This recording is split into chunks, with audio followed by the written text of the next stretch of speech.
ലോക സൗഹൃദ ദിനത്തോടനുബന്ധിച്ച് നെന്മാറ ഗവൺമെന്റ് ബോയ്സ് സ്കൂളിലെ പരിസ്ഥിതി ക്ലബിന്റെ നേതൃത്വത്തിൽ പ്രത്യേക അസംബ്ലി സംഘടിപ്പിച്ചു. Haritha Kerala resource person SV Premdas ചങ്ങാതിക്കൊരു തൈ പരിപാടി ഉദ്ഘാടനം ചെയ്തു. രണ്ട് കാര്യമാണ് ഇതോട് ഉദ്ദേശിക്കുന്നത്. ഒന്ന്, കാലാവസ്ഥയുടെ മാറ്റത്തെ ചെറുക്കാൻ ജൂൺ 5 മുതൽ സെപ്റ്റംബർ 30 വരെ കേരളത്തിലെ സർക്കാർ വൃക്ഷവൽക്കരണമായിട്ട് ആചരിക്കുന്നുണ്ട്. വൃക്ഷവൽക്കരണ ക്യാമ്പയിൻ. എന്താ കാരണം? കാലാവസ്ഥ മാറ്റമുണ്ട് അല്ലേ? ഇപ്പൊ തന്നെ നല്ല വെയിലൊക്കെ വരുന്നുണ്ട്. കുറച്ച് കഴിയുമ്പോൾ പെട്ടെന്ന് മഴ പെയ്യും, മഴ പെട്ടെന്ന് തോറും വീണ്ടും വെയിൽ വരും. പണ്ട് മിഥുനം കർക്കിടക മാസങ്ങൾ അങ്ങനെയല്ല.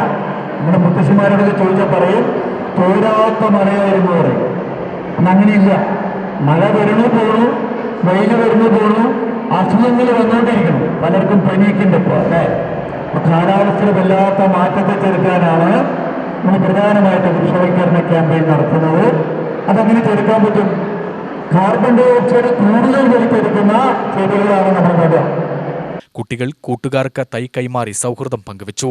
പ്രധാനാധ്യാപിക ചന്ദ്രിക സൗഹൃദ ദിന സന്ദേശം നൽകി. എന്റെ ഫ്രണ്ട്സ് എനിക്ക് സ്വന്തമാണ് എന്ന് തോന്നലുണ്ടാവണം. അവരെ ചേർത്ത് പിടിക്കണം.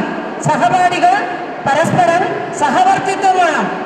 ഏറ്റവും നന്നായി എല്ലാവരും സ്നേഹത്തിൽ, കൂട്ടായ്മയിൽ നല്ല കാര്യങ്ങളും പഠിക്കാനുള്ള കാര്യങ്ങളും എല്ലാം ചർച്ച ചെയ്ത് പഠിക്കുകയും സ്നേഹത്തോടു കൂടി പെരുമാറുകയും ചെയ്യുമ്പോൾ അത് നിങ്ങളുടെ സഹപാഠികളും, അതായത് നിങ്ങൾക്ക് ഓരോരുത്തർക്കും സുരക്ഷിതത്വവും വളരെ മനസ്സിന് ആശ്വാസവും നൽകുന്നു. ലോക സൗഹൃദ ദിനത്തിലാണ് പരിപാടി നടത്തിയത്.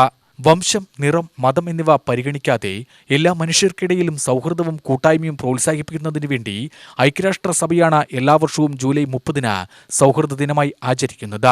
സാമൂഹികമായ കഴിവുകൾ വളർത്താനും വൈകാരിക പിന്തുണ നൽകാനും അക്കാദമിക രംഗത്തെ പ്രചോദനം വർദ്ധിപ്പിക്കാനും സൗഹൃദ ദിനം സഹായിക്കുമെന്ന് പ്രധാന അധ്യാപിക പറഞ്ഞു. UTV news, Palakkad.